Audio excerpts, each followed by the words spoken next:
Today is a momentous occasion. It's actually my first time doing a podcast. And on the first podcast, by the way, if you don't know, it's Eric Daw. On the first podcast that I'm doing right now, I have Pat, who I affectionately call Aunt Pat, to do the first podcast with me. And the reason I want to do this podcast is I know a lot of time I give information about different topics about health and aging and how to stay fit. But one thing that I really started to think of is I think there's a lot of information that the people that I see, I know, when I work with, that they can share too, that could probably be a big inspiration for people that are listening to this. So, Pat or Aunt Pat, it's a pleasure for you to just sit down for a few minutes and speak with me. Thanks, Eric. Happy to do it. I've known you for about, I don't know, it seems like 7 or 8 years maybe. And I met you actually, and the reason I call her Aunt Pat is because I met her through her nephew Tim, who I worked with. I was his personal trainer for years, him and his family, and then I met you through them. And from that relationship, I've been able to work with you, and the reason why I wanted you first is because of how much of an influence you had in my career. In all honesty, I can see how many things that and many relationships I've formed, and how many people I've met, and how my career has kind of gone in certain directions has been, whether directly or indirectly through you. So that's kind of why I wanted you first. Oh, that's a nice thing. Thanks, Eric. No problem. No problem. So, it's funny. We speak kind of like even though we work out, we speak all the time. And I've gotten an opportunity to meet you and learn different things about you. And one thing that I've got to learn about you is that you've had many different experiences in your life in terms of working, for example.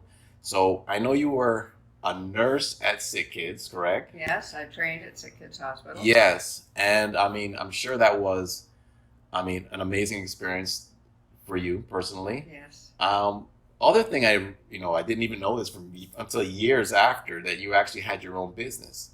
What did you do in that business? Like, I was involved in two businesses. okay. Actually, in three. I managed a chamber orchestra for a while. Oh, really? After I realized that nursing, back in the days when I graduated, you had to work 2 days, 2 weeks days, 2 weeks evenings, 2 weeks nights. Yes. With a young family, it didn't work.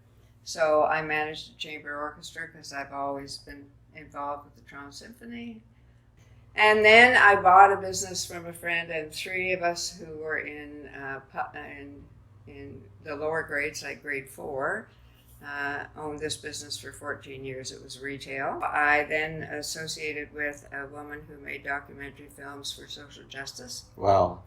Her name is Laura Sky, and we would make these documentaries and go into communities, things like homelessness and PTSD and Yes. stuff like that. Through the thread through all of this was Camp Uchigeas, Okay. which I was a founding member that started the camp 35 years ago up in Geneva Park. Anyway, and my kids and nieces and nephews all were staff there as well as me. And it's a continuum in my life. I'll always be involved with Uchigeas. Oh, well, you can't see her right now, but she's actually wearing a T-shirt that says Uchikes, just to tell you how involved she is. The other thing I've gotten to know you over the years is that, from as far as I can remember, you've always come across as a very active person. I remember you telling me stories about riding horses. Am I correct? Yeah. Riding horses. I remember hearing stories that you told me you were heli skiing. Yes. I also remember hearing stories about how you were an avid long distance runner. Yeah. And so I've heard, and currently she still plays tennis regularly. So that just kind of tells you how a range of fitness or health has been in her life. Like, how would you describe your relationship with fitness?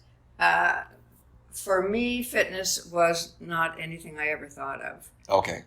So at school, I always played team sports and rode horseback and competed horseback riding.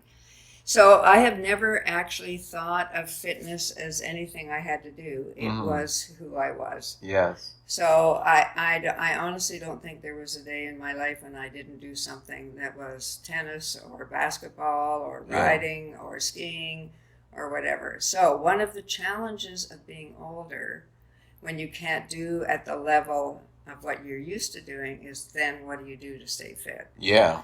And I tried exercise classes. I'm so not the type to sit in a group of people being told 3 more, 2 more, 1 more. Anyway, so I very reluctantly came to accept that I needed to do something to maintain some fitness level. Yes. Because it couldn't keep coming naturally the way it had all through my life. And that's a good, I'm glad you kind of like, the way you kind of put it was like almost as if you had to find something more structured as opposed to what you were doing before was almost unstructured. Yeah. It was like you were active by just kind of like doing activities you liked. Yeah. So I've never ever been let's go to the gym and work out at the gym person. I've never done that, and I actually don't see myself doing it in the future. Yeah. For whatever reason, that kind of repetitive self-focus has never been my thing. Was there a certain moment in your life where you kind of had that thought that said that switch in your mind that said that I needed something different? Like, was there a certain moment in time or something that happened? Well, I did. I did end up having to have back surgery because I ran into some tough sciatic issues. Yeah. So I had back surgery. I ended up with numb legs. When you have numb legs, it changes your relationship to sport for sure. So then I thought, what am I going to do? Am I going to just not be as fit? So thanks to my nephew Tim, who said I got this guy Eric, I thought, okay, I can try this. And so I came to this table of fitness very reluctantly. Yes. And Eric, honestly, I'm grateful that I have you in my life, because I am not disciplined to do this kind of stuff without someone leading me. I must say the feelings are mutual. Well, it's been a pleasure. It's truly been a pleasure working with you. And I'm glad that you kind of even brought up the whole idea of when you had the sciatic issue and you had the back surgery. And I tell people all the time because, everyone has some challenge or issue they're dealing with, physical, whatever it is. And I'm always one thing I always point out to people is, even though you have these challenges, I think everyone should still find a way to work around them or work through them or whatever you need to do, because you still need to stay active on some level. How have you found a way to work around those challenges you have? Well, first of all, I think you either capitulate and say I'm less than I used to be and I've got to accept that as I grow old graciously, or you say, actually, no. And I obviously, at my age and with some of these challenges, you're not going to get better as you get older. So you've got to try, like anything, to maintain some kind of level. That can mean you can still play tennis. That means you can still ski in the winter, and so on.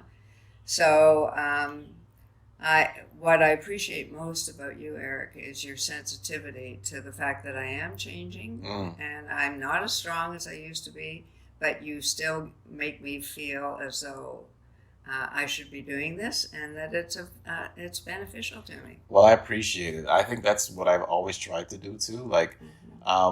I may not say it, but that's what I always try to do. And based on that, and all of the things you've done, and all of the activities you've done, and how you've really made a point of trying to stay active all throughout your life. Where you are right now, what would you say is your biggest motivation to stay healthy and stay fit and do all the things you do now? Independence. Independence and the ability to still do the things I love that are physical. Even if I can't ski at the speed I used to ski, or even if I don't play tennis as competitively, I still I mean, I can't imagine my life not doing these things. So I'm here for the long haul, Eric. Yeah. Yeah, well, you know what? It's been a pleasure being a part of that haul with you. And I want to Thanks. say I thank you very much for Aunt Pat with for spending some time in the speaking to me. And I can must say that, the words that you say, I think are truly motivating, for someone listening to this. Hope so. Thank you. Thank you, Eric.